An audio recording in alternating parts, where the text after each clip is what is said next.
Welcome to another Overrated review. I haven't done one of these in a hot minute, but today's game is going to be R.E.P.O. I don't know what R.E.P.O stands for. It stands for something, but I don't know what it is in this game, and I don't need to know because I just want to play R.E.P.O.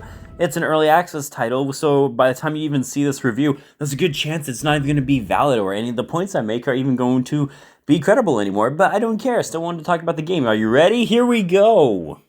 In R.E.P.O, you play with a bunch of other people because if you play this game by yourself, you are not going to have a good time. I highly recommend you go in with a minimum of at least 4 people, and the more the merrier, and there's even a mod now where people can get more than the 6 max characters that you can play as, which is cool and all, but still, 4 to 6 is an ideal amount of people that you want to go into this. And if you've played other games like Lethal Company, you're going to be very familiar. You go into an area and you go around, you collect valuable things, you have to meet a certain amount of money and value and deposit said valuable items, and if you can meet your quota, you can move on to the next stage.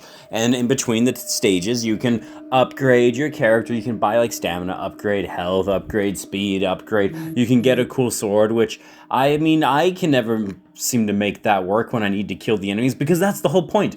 The whole goal is to you and your friends go around and try not to get killed by the horrific things that are trying to kill you while meeting a quota. It's very, very, very similar to Lethal Company, which means I naturally by default very, very, very much enjoy this game because I really like Lethal Company.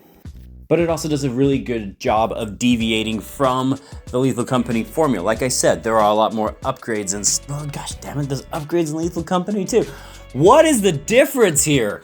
But no, it really is just Lethal Company with a new fresh coat of paint, and you know what? Who cares?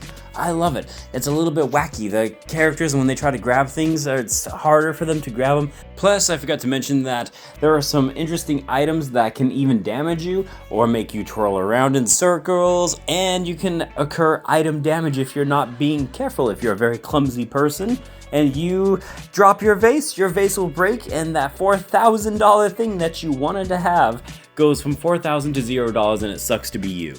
And while it can be scary at moments, sure, when you like turn around a corner and there's an enemy there and it kills you, it's like, oh my gosh, jump scare, you totally got me. It's also silly, and you don't always have to take it, as a horror game necessarily, especially when you're playing with 4 to 6 people, which is 100% the proper way to play R.E.P.O. So again, if you have a group of friends, 4 to 6 of you, and you all have $10 to spare, or if one of your friends is really, really rich and the rest of you aren't so rich, but he doesn't mind giving, everybody a nice little early birthday gift, maybe consider getting R.E.P.O. for $10. You're getting another version of Lethal Company, basically, and I think both of these games are great. They're a lot of fun. They can be scary at times. They can be silly at times. And so help me, if somebody drops the clock tower that's worth $18,000 one more time down the staircase, Brandon, I am going to lose my And I'm kidding. He's actually very meticulous and is probably the best person you could ever want to play as, because he actually can get the items to the cart without damaging them too badly. Whereas me, on the other hand, I do all right. I had the sword. I bought a $26,000 sword, and I was like, oh, I'm going to show these guys, and then I died and never got a chance to use it, but it was cool for the 5 minutes I had it. So what do I think of R.E.P.O? It's a good one. Scale from A to F, A being the best, F being the worst.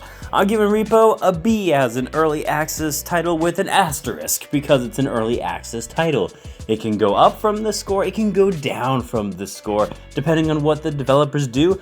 But as far as it stands right now, you did good, guys. You made a really fun game that makes me really stressed out when I'm carrying that priceless vase and I'm trying so hard to desperately get it back, while at the same time trying to recover my severed heads of my compatriots and trying to not die.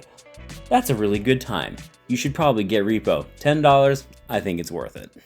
This concludes my Overrated review. If you enjoy these Overrated reviews, you are welcome to leave a like and subscribe to my damn channel. I'm just kidding. You don't have to do anything, dudes. I don't know who you are, but you do you, dudes, and I'll see you on the next one. I am Bradley Overrated. Out like a trout, praise be to Yevon. Stay fresh and have a garbage day. Later.